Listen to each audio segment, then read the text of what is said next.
샬롬. 오늘은 창세기 11장 말씀을 함께 나누겠습니다. 우리 1장부터 10장까지 장제목을 함께 반복해 볼까요? 이제는 함께 큰 소리로 따라하면서 장제목을 함께 암송해 보도록 하겠습니다. 1. 창조 2. 에덴 3. 타락 4. 살인 5. 아담 계보 6. 육중한 방주 7. 물로 칠 홍수 8. 아라랏산 9. 구름 속의 무지개 10. 열국 백성.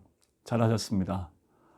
이렇게 우리가 1장부터 10장까지의 내용을 장제목을 통해서 함께 나눠봤습니다.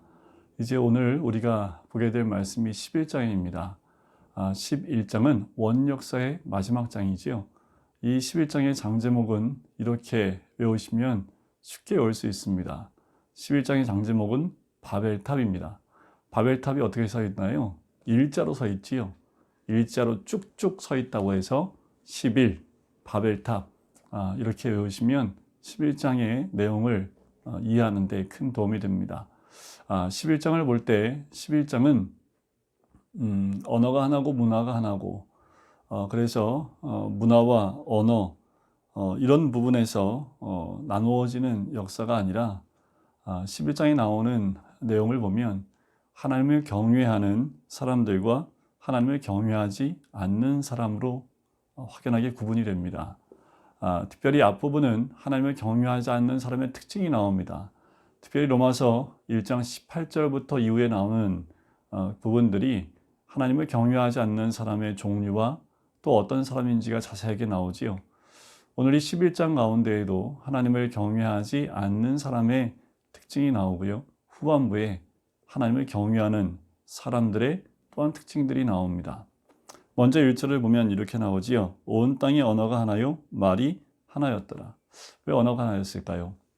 하나님은 처음에 인간을 창조하시고 하나님의 언어, 이 언어는 하나님의 입술이라는 원어의 의미를 가지고 있습니다. 하나님이 이렇게 언어를 하나로 해주신 것, 그리고 말을 하나로 허락하신 이유가 있습니다. 이것은 바로 하나님의 나라와 뜻을 이루기 위해 하나님이 언어와 말을 하나로 주셨다는 거지요. 그런데 이 언어와 말을 하나로 주었더니 죄인된 인간들이 어떻게 했습니까? 2절을 보니까 동방으로 옮깁니다. 이 동방은 가인이 죄를 지고 옮겨간 곳이 이 동방이었습니다. 여러분, 동방으로 갔다는 것은 하나님 앞을 떠나갔다라는 겁니다. 하나님을 떠나서 동방으로 옮겨간 그들이 선택했던 것이 무엇인지가 나와요. 그것이 3절 말씀에 나오지요. 가자마자 했던 게 뭡니까? 벽돌을 만들고요. 벽돌로 돌을 대신하고, 그리고 역청으로 진흙을 대신합니다. 획기적인 방법이죠. 돌 대신 벽돌을 굽고 진흙 대신에 역청을 통해서 이 탑을 쌓기 시작을 합니다. 성을 쌓기 시작을 해요. 인간의 특징 가운데 하나가 뭐냐면 하나님을 떠나면 자기 성을 쌓습니다. 높이 쌓아 올려요. 이것이 죄인된 인간의 가장 큰 특징이지요. 그런데 이 말에 이들이 언어와 말이 하나로 하나님께 영광 올려드리고 하나님을 경외하는 곳으로 갔어야 될 그 언어를 가지고 이들이 하나님을 떠나 자신들을 위해서 성을 만들고 탑을 쌓기 시작을 합니다. 그래서 4절에 보면 그들이 성읍과 탑을 건설하여 그 탑 꼭대기를 하늘에 닿게 하자라고 이야기를 합니다. 왜 그랬을까요? 그 이유가 4절 중간 부분에 나오지요. 우리 이름을 내자라는 겁니다. 이들이 뭉친 이유가 뭡니까? 이들이 뭉쳐서 탑을 쌓으려는 이유가 뭐예요? 자신들의 이름을 내려고 했다라는 거지요. 여러분, 우리가 공동체를 이루고 함께 뭉쳐 있는 것, 함께 모이는 이유가 정확해야 됩니다. 그런데 이들은 자신들의 이름을 내기 위해서 모였다라는 거지요. 하나님의 이름을 높이기 위해서, 하나님의 이름을 내기 위해서 모인 것이 아니라는 겁니다. 그래서 뭐 하자는 거예요? 흩어짐을 면하자라고 이야기를 합니다. 언어가 하나였고 말이 하나였습니다. 그것은 흩어지지 말라는 것이 아니지요. 그 언어를 가지고 헤어지고 흩어져야 됩니다. 퍼져나가야 된다는 거지요. 10장의 맨 마지막 절 끝에 보면 이들에게서 그 땅의 백성들이 나뉘었습니다. 나뉘었던 건 뭘까요? 각자의 삶의 방향으로 흩어지고 나누어져야 되는 것을 의미하는데 이들이 흩어지지 않겠다 합니다. 하나님 뜻과 반대로 가는 이들의 모습들을 보게 돼요. 5절에 보면 여호와께서 사람들이 건설하는 그 성읍과 탑을 보려고 내려오십니다. 자, 여기서 사람들이라는 말을 원어로 보게 되면 아담의 아들들이라는 뜻을 가지고 있습니다. 아담의 아들들이라는 것은 무엇을 의미할까요? 죄를 가지고 있는, 죄성을 가지고 있는 사람들이라는 의미가 이 말 안에 포함되어져 있는 겁니다. 그럼 하나님이 무엇을 보러 왔을까요? 이들이 세운 성읍을 보러 왔을까요? 탑을 보러 왔을까요? 아니요. 하나님이 보신 것은 이들의 속마음을, 이들이 계획하는 바를, 그 마음을 보려고 내려오신 거지요. 자, 7절에 보면 그들의 언어를 혼잡하게 하자고 얘기를 합니다. 자, 이들이 그렇게 탑을 보려고 내려오셨는데 6절을 먼저 보실까요? 6절을 보시면 이 무리가 한 족속이 언어도 하나이므로 이같이 시작하였으니 라고 이야기를 합니다. 그렇죠. 정확한 진단이었습니다. 하나님이 정확한 진단을 합니다. 그리고 7절에 보니까 혼잡하게 하겠다라고 얘기를 해요. 그들이 서로 알아듣지 못하게 하자라고 얘기를 합니다. 이때부터 언어가 나눠지기 시작을 합니다. 서로가 서로를 이해할 수 없는 말을 하기 시작을 했다라는 겁니다. 지금 많은 언어들이 나눠져 있습니다. 전 세계적으로. 그래서 성경을 각나라 말로 번역을 하고 있습니다. 그리고 그 복음을 각나라 말로 전하기 시작을 했습니다. 이 흩어졌던 단어들, 언어들이 다시 하나가 되는 역사가 이루어지는 것을 우리가 기억을 하지요. 오순절날 마가다락방에서 그 언어가 하나가 됩니다. 성령으로 하나가 되어지는 그 성령의 은혜를 우리는 경험하게 되지요. 여러분, 흩어지는 것, 이 언어가 나눠짐을 통해서 어떤 일이 벌어집니까? 부모와 자녀 간에 말이 안 통해요. 부부 사이에 말이 통하지가 않습니다. 흩어지게 됐습니다. 하나가 되지 못하는 일들이 이때 이후로 벌어지게 된 거지요. 8절에 보니까 여호와께서 거기서 그들을 온 지면에 흩으셨으므로 그들이 그 도시를 건설하기를 그쳤다라고 얘기를 하지요. 그리고 9절에 그 이름을 바벨이라고 합니다. 왜냐하면 여호와께서 거기서 온 땅의 언어를 혼잡하게 하셨음이라는 거지요. 그리고 여호와께서 거기서 그들을 온 지면에 흩으셨다라는 겁니다. 흩으심, 여러 곳으로, 여러 곳으로 온 지면에 흩어지는 것이 하나님이 우리에게 주신 사명입니다. 하나님의 언어를 가지고 하나님의 복음을 가지고 흩어져서 하나님의 생명을 나누는 것이 우리가 해야 될 일인데 이들은 하나님 주신 그 하나의 언어를 가지고 하나님의 생명을 나누는 것이 아니라 모이고 뭉쳐서 자신들의 이름을 내며 흩어지기를 원치 않았던 이들의 모습이 나오지요. 이것은 함족 속의 니므롯을 통해서 이루어진 것이다 라고 학자들이 봅니다. 이것이 하나님을 경외하지 않는 사람들의 특징이지요. 가장 큰 특징이 뭡니까? 하나님 앞을 떠나는 겁니다. 그리고 자기 이름들을 내는 거지요. 그리고 자기 이름을 내기 위하여 뭉치기 시작을 하는 겁니다. 그리고 성을 쌓고 탑을 올려서 하늘 꼭대기까지 올라가려고 하는 것이 하나님을 섬기지 않고 경외하지 않는 사람의 특징이지요. 자, 하나님의 명령을 따라 온 지면에 흩어지는 것이 사명인데 하나님이 그치게 하신 그 자리에서 이제 주를 섬기는 새로운 하나님의 성을 쌓아가는 것이 우리의 사명이어야 될 줄 믿습니다. 이제 10절부터 족보가 하나 더 등장을 합니다.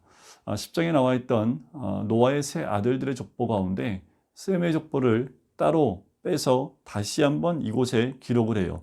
10절부터 26절까지 말씀을 보면 이 족보 가운데 이 족보의 이름들을 외우면 참 좋겠지만 여기에 반복되는 말들이 있습니다. 그게 뭐냐면 낳았고 낳았으며 낳았고 낳았으며 이 말들이 계속해서 반복해서 나오는 것을 보게 돼요.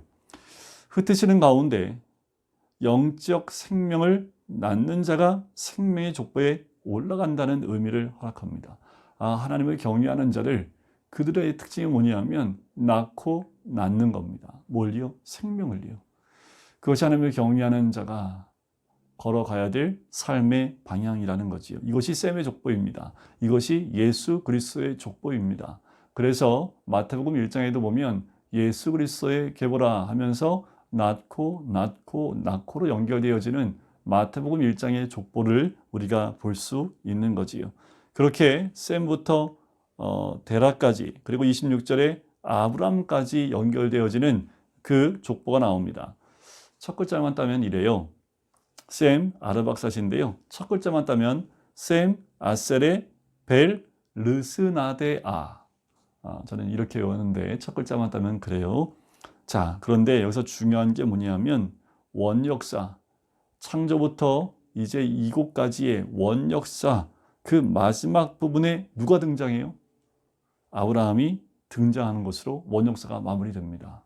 그렇다면 원역사를 통해서 누구에게 나아가고 있는 거예요? 한 사람에게 나아갑니다. 믿음의 사람으로 나아가게 된다는 거지요. 여러분, 오늘 이 본문 가운데 누구에게로 나아갑니까? 지금 말씀을 함께 나누고 공부하고 있는 당신에게 마무리가 되는 거지요. 이 모든 역사는 믿음의 한 사람으로 마무리가 됩니다.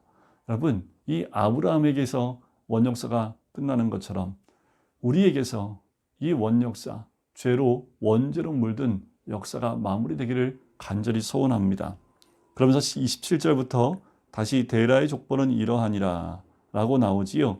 1장부터 11장까지는 하나님께서 아브라함을 택하시게 된 이유를 설명한 것이다 라고 볼 수 있습니다. 결국 하나님이 아브라함을 왜 선택했을까요? 그것이 1장부터 11장까지 나오는 모든 내용들입니다.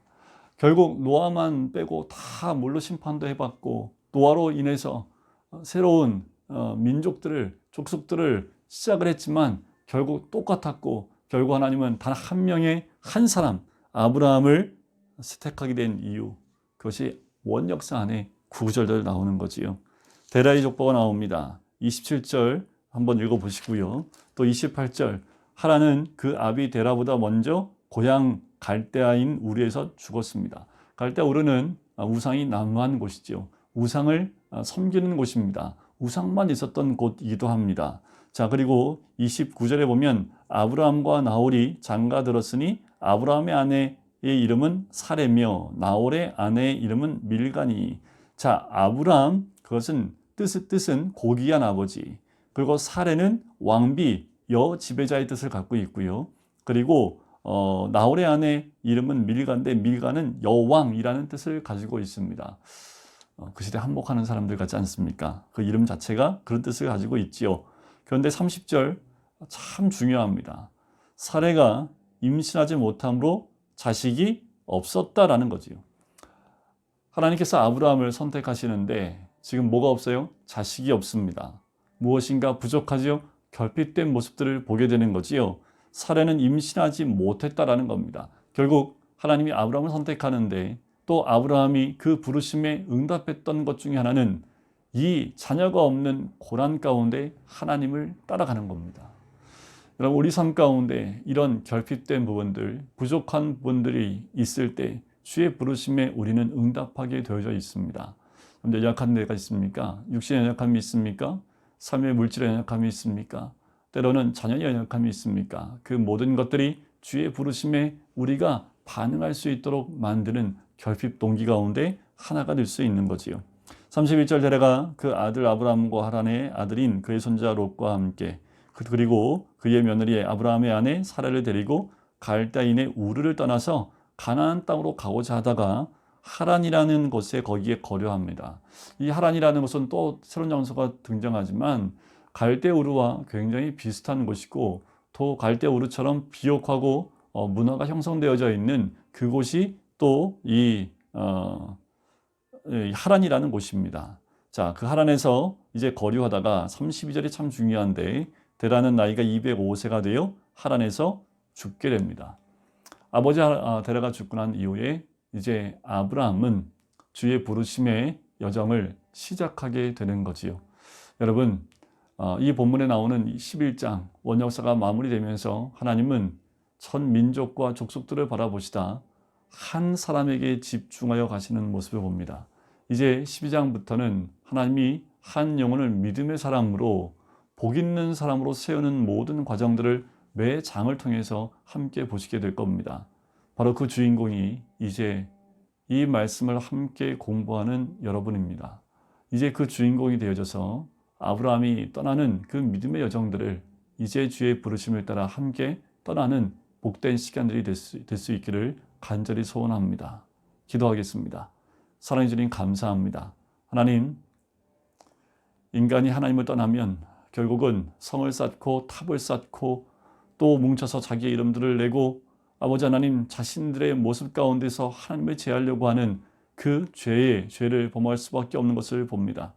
하나님, 하나님을 경외하지 않는 자들의 특징들이 아니라 뭉치라는 것보다 하나님 흩어져서 주의 살아계심과 복음을 나누며 생명을 나눌 수 있는 하나님을 경외하는 그 생명의 족보 가운데 올라가는 우리가 될 수 있도록 인도하여 주시옵소서.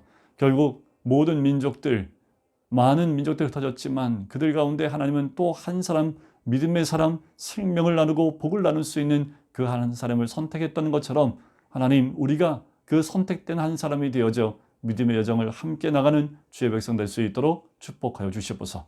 감사드리며 예수 그리스도의 이름으로 기도드립니다. 아멘.